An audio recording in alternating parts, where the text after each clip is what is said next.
All right, hello everybody, this is Shannon again.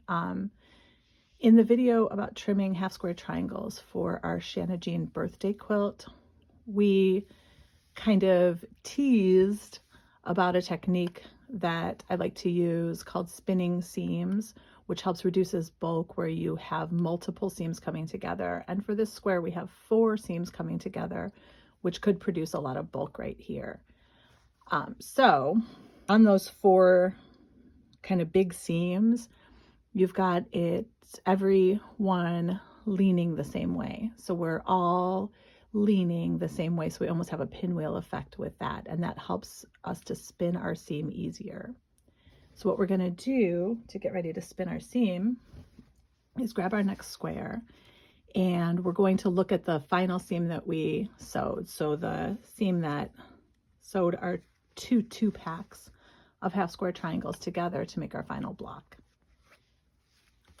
And as you can see, it goes straight across here, and there is a little overlap of stitches where our previous seams overlap into our new seam. That is what we're going to want to concentrate on. So we're going to grab a seam ripper, and we're going to take out those stitches that are above our final seam with our seam ripper. I find it easier to do with the seam ripper. Once you get better and more comfortable with it, you can kind of pop those stitches by twisting that big bulky seam. But I just find it's easier for me to use the seam ripper.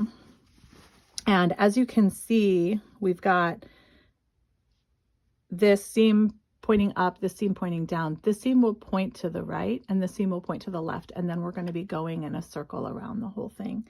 And as we do that, we, as you can see right there, we're opening up that seam